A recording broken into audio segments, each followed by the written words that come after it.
옆 사람과 한번 인사하십시다. 낙하산과 얼굴은 펴져야 삽니다.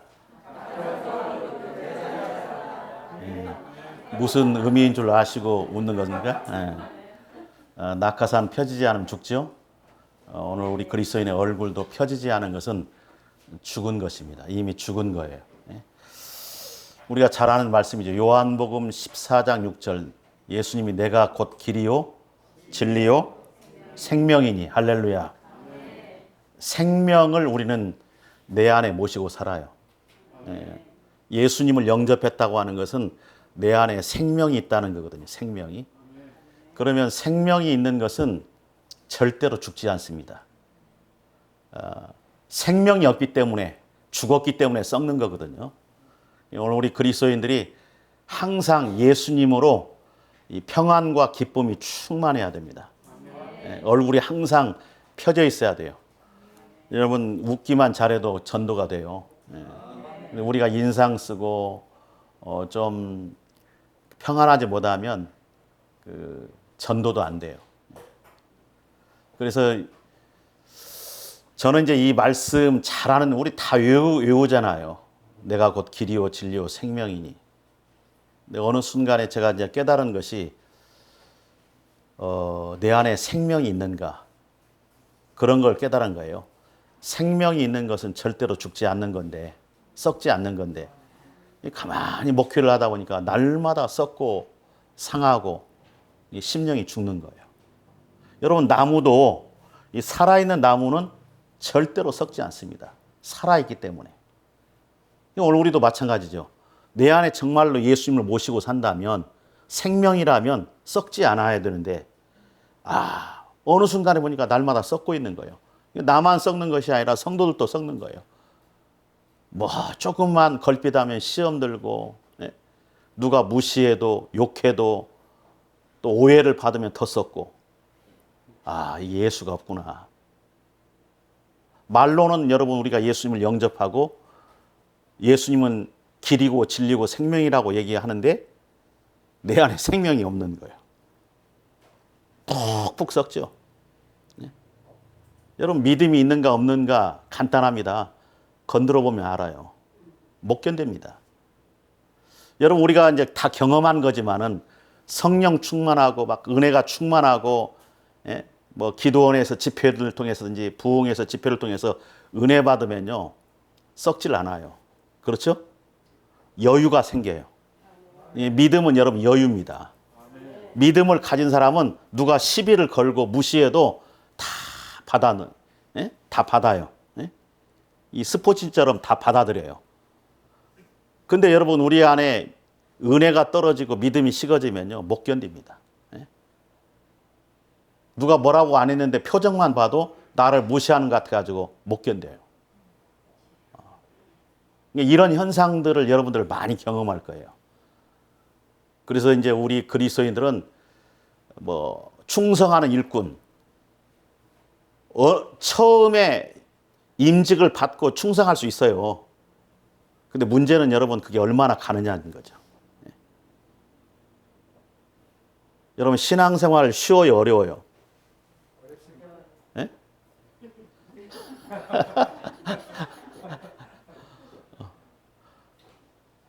만만치 않죠. 신앙생활이 여러분 쉽질 않아요. 힘들고 어려워. 왜 그런 줄 아세요? 신앙생활은 단거리, 그 운동 경기로 말하면 달리기로 말하면 단거리 선수가 아니에요. 마라톤입니다. 빨리 뛰어야 돼요. 잠깐 동안 열심히 하는 건 누구든지 할 수 있습니다. 근데 그게 얼마나 이제 우리가 오래까지 가느냐. 인간의 마음이 조석병이라고 얘기하잖아요. 죽 끓듯이 끓어요. 근데 자기 마음을 다스리고 정말 사명에 충성할 수 있는 사람이 얼마나 되겠느냐. 쉽지 않거든요. 충성한다고 하는 것이 여러분 결코 쉬운 일이 아닙니다. 특별히 우리가 충성하기 위해서는 인간적인 육신의 생각으로는 절대로 충성할 수가 없어요. 내 안에 예수 생명으로. 그러니까 생명이 있다고 하는 것은 그런 거죠. 내 안에 예수님을 우리가 모신다면 예수님으로 인하여 생명을 누려야 돼요. 어떻게 하면 썩지 않느냐? 믿음으로 받으면 돼요. 믿음으로. 그래서 누가 나를 무시한다. 여러분 신앙생활 하면서 무시할 수 있고 오해받을 수 있고 또 나는 열심히 나름대로 열심히 하는데 태클을 걸 때도 있어요. 태클을. 자기는 못하면서 남 하는 꼴을 못 봐요. 인간의 심성이 또 그런 것이 있잖아요. 네? 그럼 못 견딥니다. 그러면 저는 이제 그 생각이 들어요. 태클을 거는 사람은 당연히 육이고 문제가 있는 사람이죠. 야단 맞아야죠? 그러면 태클을 당한 사람은 상급을 받아야 할까요? 주님 앞에 섰을 때 주님이 뭐라고 할까? 태클 건 사람은 주님이 이거 나의 육이니까 제껴놓고 그 다음에 이 사람한테 야단칠 것 같아요. 그럼 너는 육이었냐 영이었냐? 에? 그리고 이 태클을 걸면 그걸 믿음으로 받아가지고 그걸 극복을 해야 되는데 이 사람은 육이야. 그 너는 믿음의 사람이라고 하면 영적으로 적용을 해야 되는데 이게 아니거든. 근데 우리 인간은 인간적인 생각으로 저 사람 때문에 누구 때문에 사람 때문에 얘기를 해요. 아니죠. 본질은 내가 믿음을 잃어버린 거고 내가 예수를 잃어버린 거고 내 안에 예수 생명이 없는 거죠. 없는 거죠. 네? 자, 우리가 예수님을 믿을 때 가장 중요한 것이 첫 번째 요소가 뭐냐면 죄인인 것을 아는 거죠. 그렇죠? 그 죄인이 그냥 보통 죄인이 아니라 내가 십자가에 죽어 마땅한 죄인. 그런데 나 대신에 예수님이 십자가를 통해서 살려주신 거잖아요. 살려주신 거야. 이걸 우리가 믿는 거죠. 내가 죽어 마땅한 죄인. 믿습니까? 이걸 여러분 분명히 해야 돼요. 우리 대단한 사람 아닙니다. 에? 타락한 아담의 본성을 그대로 가지고 있고 여전히 내 안에는 욕심, 시기, 질투, 탐욕, 음욕 이게 가득한 거예요. 이걸 떠나서 살 수가 없어요. 우리는 여러분 내가 목사가 되고 장로가 됐다고 거룩해지는 게 절대로 아닙니다. 착각하면 안 되는 거예요. 날마다 우리 육체와 싸워야 됩니다. 바울이 로마서에서 얘기한 것이 뭐예요? 나는 날마다 죽노라. 죽어야, 기독교는 죽어야 사는 종교입니다. 육을 죽여야 영으로 사는 거거든요. 그리고 육체. 여러분 사도 바울처럼 거룩하게 산 사람이 어디 있어요? 예수님 다음으로 거룩하게 산 사람이에요. 내가 그리스도를 본받는 된 것처럼 너희는 나를 본받으라고 말할 정도로의 삶을 산 사람이에요. 그럼에도 불구하고 로마서에서 뭐라고 고백하냐면 내가 자고 일어났더니 내 안에 또 다른 법이 살아 움직이고 꿈틀거리는 것을 보았다. 네? 어제는 거룩하게 살았는데 어제는 성령 충만했는데 자고 일어나니까 또 육이더라 이거예요. 근데 이걸 영적인 눈을 떠서 보고 바울이 날마다 나는 내 육체를 쳐서 복종시킨다. 나는 날마다 죽노라. 이게 이제 영적 싸움이에요. 이 싸움은 우리가 죽는 날까지 주님이 다시 오시는 그날까지 우리가 싸워야 될 싸움입니다. 이걸 우리가 영적 싸움이라고 얘기를 해요. 영적 싸움은요 다른 사람과 싸우는 게 아니에요. 내 자신과 싸우는 거예요. 내 자신과 싸우는 거예요. 근데 우리는 싸움의 대상을 잃어버리고 교인들끼리 서로 싸워요. 적과 아군이 구분이 안 되는 거야. 이 기가 막힌 거죠. 예? 자기들끼리 싸우는 거야. 그러니 여러분 박수치고 격려하는 사람 누구겠어요? 마귀, 사탄 마귀밖에 더 되게. 마귀는 막, 야, 잘한다, 잘한다. 그래, 그렇게 해야 돼. 격려하고 막 박수치죠. 아니죠. 우리는 힘을 합해가지고 영적 싸움을 싸워야 될 사람이고 지금 옆에 있는 사람들은 사랑할 사람들이에요. 근데 이걸 모르니까 자기 자신과의 싸움에서 이기지 못하니까 사람을 미워하게 되고 사람과 싸우게 되는 거예요. 근데 바울은 그렇게 하지 않았어요. 난 날마다 죽노라.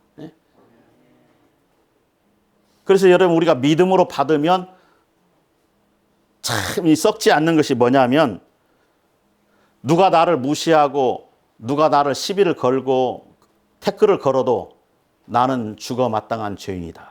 이 의식이 분명한 사람은 그래. 내가 십자가에 못 박여 죽을 죄인이지. 그러면 그것이 인정된다면 아니 욕먹는 것쯤이야. 오해받는 것쯤이야. 무시당하는 것쯤이 아무것도 아니잖아요. 그런데 여러분 한번 해보세요. 그걸 믿음으로 받으면 절대로 썩지 않습니다. 그래서 여러분 저는 그 믿음을 여러 가지로 정의할 수 있지만 믿음은 여유다. 믿음을 가진 사람은 배려하고 이해하고 어떤 오해를 받아도 그것을 이해하고 또 용서할 수 있는 여유가 있어요. 근데 이 믿음이 없으면 못 견딥니다. 자기 하나도 감당을 못 하는 거예요. 그러니까 여러분 신앙생활에서도 공동체에서 사랑해야 될 대상과 싸우고 다투고 이간질하고 이런 마귀적인 요소를 하게 되는 거죠. 하나님이 우리 직분자들을 왜 세웠을까요? 그 협력하는 동역자가 되라고 세운 것입니다.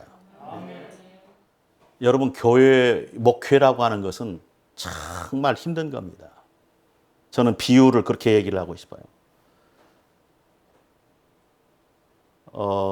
푸른성 교회라고 하는 이 어떻게 보면 수레를 싣고 평지가 아니에요. 목회를 해보니까 평지가 없어요. 예? 계속 오르막이에요. 하나 넘으면 더 큰 오르막이 생기고 더 큰 산이 생기고 그러는 거예요. 예? 그 무거운 수레 짐을 가득 싣고 이 푸른성 교회 성도들 또 뭐 영혼들 끌고 가는데 얼마나 힘들겠어요. 그것도 오르막을 가는데. 여러분들은 밀어드려야 돼요? 안 밀어드려야 돼요? 예? 근데 대부분 세 종류의 사람이 있더라고 보니까. 잘 들으셔야 됩니다, 여러분. 어떤 사람은 목소리가 커요. 야, 우리 목사님 밀어주자. 예? 얼마나 힘들겠냐. 그 밀은 척 하면서 잡아다니는 거야. 얼마나 힘이, 골탕 좀 먹어봐라. 너 엿 좀 먹어봐라. 그런 유형이 있고, 또 하나는 또 한 사람들은 이제 손만 갖다 대 미는 척만 하고 가만히 있어요. 목사님 힘 테스트 한번 해보자. 이 언덕을 넘는지 못 넘는지. 이런 사람이 방관자가 있어요. 그런가 하면 어떤 사람은 우리 목사님 얼마나 힘들까. 형제 두 사람이 사는데도 여러분 의견이 안 맞고 의견 충돌이 일어나는데 그 있는 힘을 다해서 밀어드리는 사람이 있어요. 여러분 어떤 사람이에요? 선택하는 또 은사는 있어가지고 있는 힘을 다해서 밀어드려야죠. 하나님이 일꾼을 세운 것은 너무 목회라고 하는 것이 힘들기 때문에 동역자로 세운 거예요. 모세가 이제 아멜렉과 전투할 때에 여호수아를 앞세우고 이제 전쟁에 나가게 하고 모세는 산꼭대기에 올라가죠. 뭐 했습니까? 손을 들고 기도한 거죠. 근데 놀랍게도 모세가 손을 들고 간절히 기도할 때 이스라엘이 이긴다고 하는 승전보가 돌아오고 전해지고 또 모세의 손이 피곤해서 내려가면 이스라엘이 밀린다고 하는 그런 소식이 들어와요. 그러니까 이걸 듣던 아론과 훌이 같이 이제 올라간 거죠. 근데 이걸 듣고 아론과 훌이 어떻게 했어요? 모세의 손을 양쪽에서 들어줬죠. 사실 이 사람들은 하나는 아론은 모세의 형이고 또 훌은 누구냐면 미리안의 남편이니까 그러니까 다 손위 사람들이란 말이에요. 그럼에도 불구하고 모세를 도와요. 모세를 도와요. 협력한 거죠. 그래서 결국은 아말렉과의 전투에서 승리하게 됩니다. 성경이 보여주는 건 뭐냐면 협력자예요. 동역자입니다. 교회는요 건물이 아니고 성도들 숫자가 아니에요. 하나님 보실 때의 교회는 충성스러운 일꾼 한두 사람만 있어도 엄청난 교회입니다. 예? 저는 시골 촌교회예요. 예? 여기는 그래도 서울이잖아요. 서울. 예? 두 분 장로님만 정말 헌신하면 이 교회는 엄청난 힘을 발휘할 수 있습니다. 그러니까 장로님들의 신앙 그리고 리더십 생각이 중요한 거예요. 예수님과 우리를 이제 목자와 양의 관계로 비유를 했잖아요. 참 적절한 비유예요. 양이 이제 목자 한 사람이 수백 마리 혹은 수천 마리까지 거느릴 수 있는 것은 뭐냐면 그 우두머리 양 한 마리만 잘 인도하면 그 다음은 뒤따르고 다 따라온다는 거예요. 네? 양이 얼마나 신기하냐면 예를 들면 이제 그 무리를 이제 양 무리를 인도하는데 돌멩이가 있을 거 아니에요. 돌멩이에 걸렸어요. 우두머리 양이. 그러니까 목자가 얼른 그것을 발견하고 그걸 치웠어요. 그때 이제 우두머리 양이 그 돌멩이를 보고 폴쩍 뛴 거예요. 예? 그러니까 그 돌멩이 이제 불편하니까 치웠는데 신기하게도 그 뒤따르는 양들이 돌멩이가 없는데도 그 자리에 오면 폴쩍 뛴다는 거예요. 폴쩍 뛴다는 거예요. 이게 양이라는 거예요. 이게 양이라는 거예요. 그러니까 우리 장로님들이 어떻게 하느냐에 따라서 그 교회는 결정이 되는 거예요. 오늘 여기 본문 보면 1절에 보면 사람이 마땅히 우리를 그리스도의 일꾼이요 하나님의 비밀을 맡은 자로 여길지니라 그랬어요. 우리가 누구의 일꾼이라고요? 그리스도의 일꾼이다. 네? 그리스도의 일꾼. 어떤 일꾼이에요? 하나님의 비밀을 맡은 자로서의 일꾼이다. 여러분 목사만 일꾼이 아니라 오늘 우리 모두 한 사람 한 사람이 다 그리스도의 일꾼이고 하나님의 비밀을 맡은 자들이라는 거죠. 근데 여기서 말하는 그리스도의 일꾼은 헬라어의 휘페르테스라고 하는 단어를 썼어요. 휘페르테스. 이게 무슨 뜻이냐면 배 밑에서 노를 젓는 자. 그런 뜻이 있어요. 배 밑에서 노를 젓는 자. 이걸 이해하려면 옛날 배너라고 하는 영어 알죠? 그 배너가 이제 노예들과 함께 우퉁벗고 막 배 밑에서 북소리에 맞춰서 열심히 막 땀 흘리면서 노를 젓죠. 자기들이 어디로 가는지를 몰라요. 그 배를. 열심히 노만 젓고 그 선장은 따로 있는 거예요. 네? 따로 있는 거예요.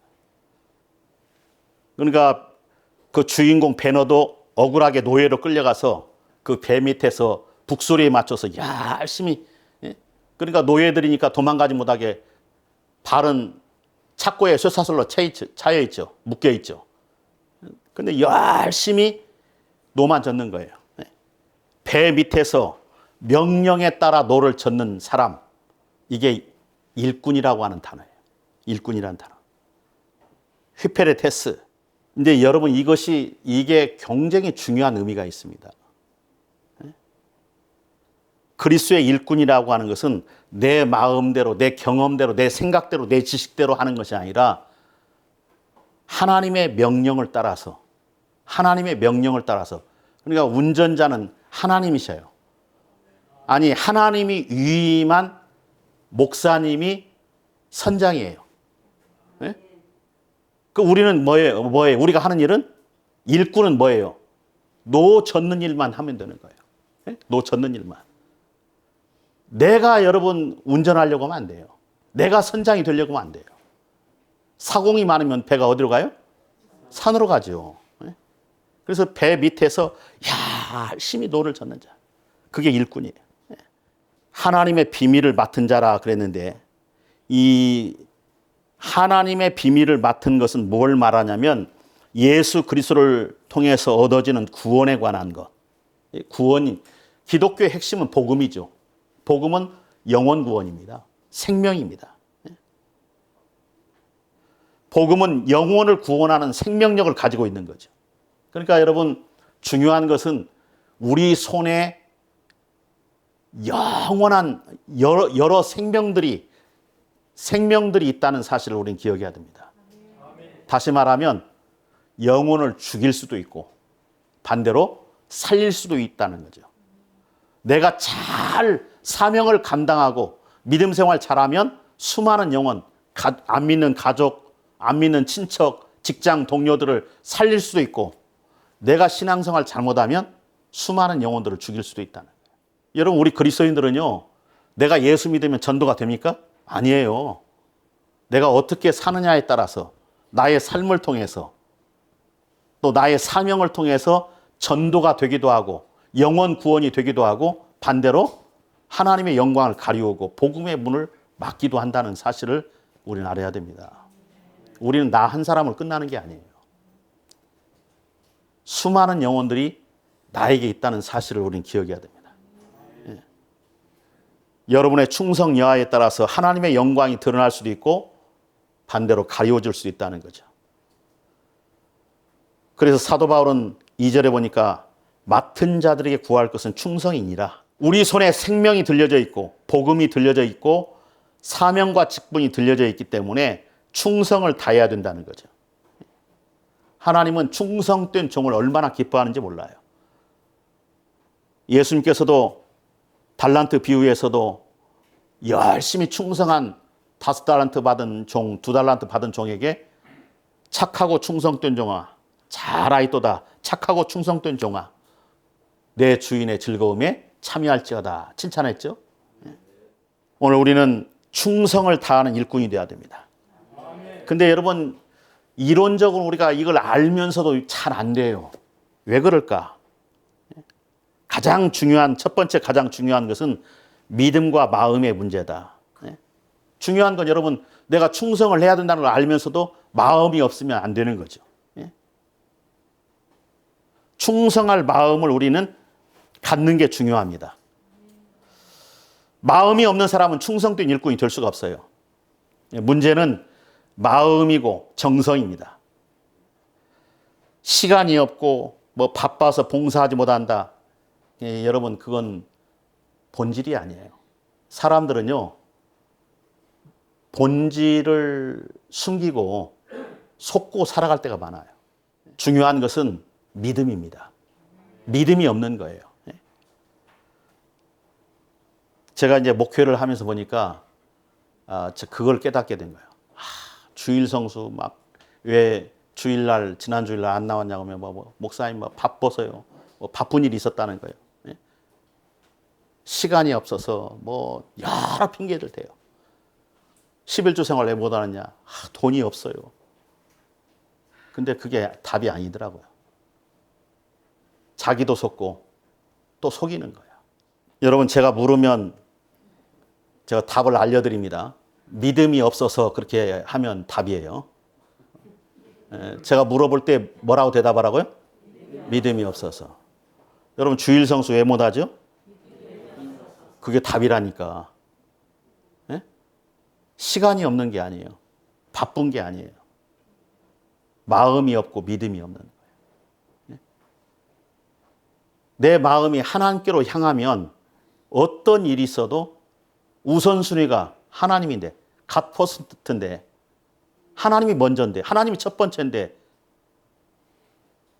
그 다른 사람은 그 주일 성수하는 사람들은 한가한 사람들인가요?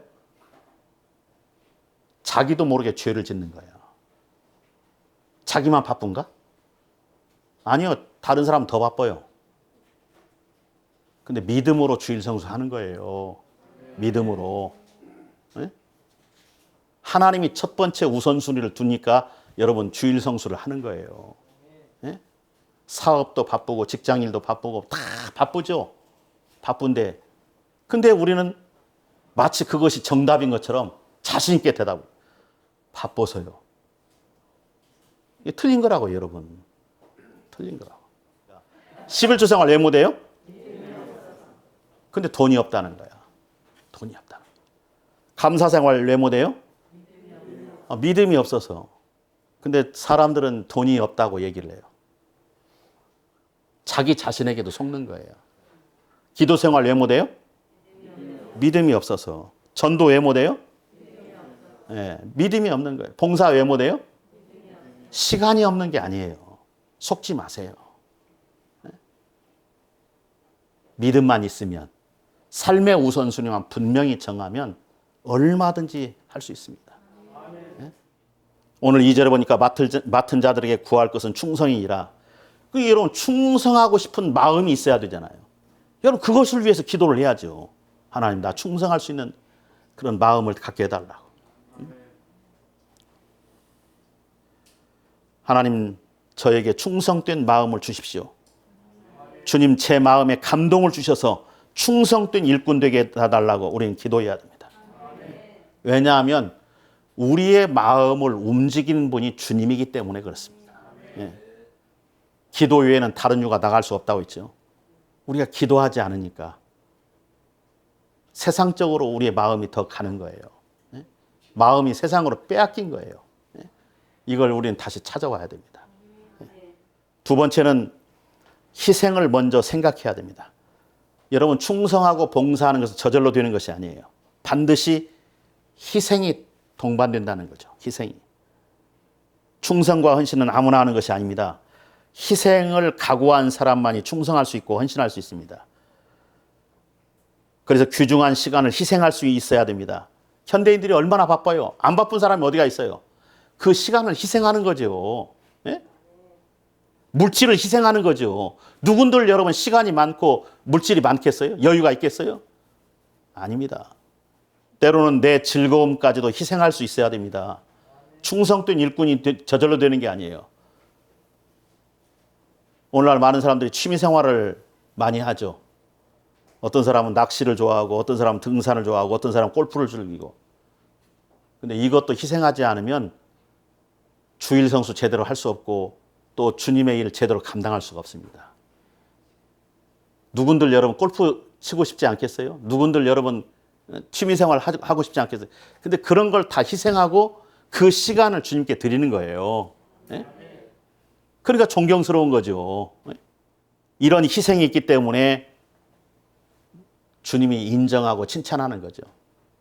잘하였도다 착하고 충성된 종아. 충성된 종은 그냥 듣는 게 아니에요. 희생이 없는데 어떻게 충성된 종이 되겠어요? 때로는 내 몸도 재물도 물질도 다 희생할 수 있어야 됩니다.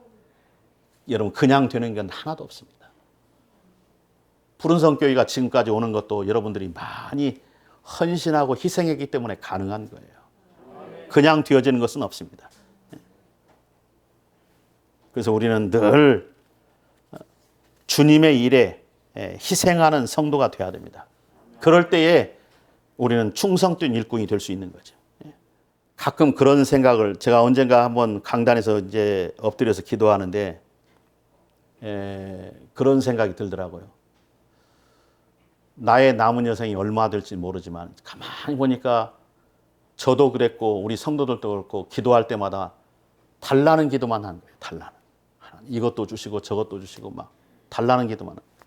뭐 그런 기도가 여러분 잘못됐다는 기도는 아니고 어느 순간에 제가 딱 깨달아 보니까 나 같은 죄인, 나 같은 죄인 구원해 주시고 살려 주신 것 이거 하나만으로도 그러니까 여러분 감사는요 사실 거기서 나와야 돼요. 예? 나 같은 게 뭔데? 가만히 생각해 보니까 받은 은혜가 너무 큰 거예요. 교회도 개척해가지고 또 건축도 하게 하시고 얼마나 내가 하나님께 달라고 구하는 것이 부끄러운가를 그 순간 제가 느낀 거예요. 그래서 이제부터는 내가 달라고 하는 기도를 하나님 앞에 안 해야지. 제가 그때 다짐을 했어요. 여러분 한번 좀 우리 깊이 생각해 보자고. 나 같은 죄인 예? 누가 받아줘요? 어떤 사람은 신앙생활을 배짱으로 하는 사람이 있어요. 나 걸핏하면 교회 안 나와. 나 같은 죄인을 누가 받아줘요? 교회나 하니까 받아주는 거지. 여러분 그렇게 신앙생활하면 안 돼요. 우리 감사해야 됩니다. 나 같은 죄인 받아주시니 감사합니다. 우리 최 목사님한테도 감사해야 돼요. 나 같은 게 뭔데 장로로 세워주시고 권사로 우리는 하나님이 세워주시지만은 감사죠. 감사하죠. 감사는 거기서 나와야 돼요. 네? 내가 아무리 힘들고 환경이 어려워도 이거 하나만 딱 기억하면 나 같은 죄인 찬송가 옛날엔 405장이지만 300 몇 장이죠. 나 같은 죄인 살리신 주 은혜 놀라워. 진짜잖아요. 네? 나 같은 죄인이 예수 믿고 구원받을 수 있고 천국 갈 수 있다는 사실 하나만으로도 우리는 어떤 환경 속에서 감사할 수 있죠. 이런 그런 성도 또 사명자가 될 수 있기를 주님의 이름으로 축원을 드립니다. 기도하겠습니다.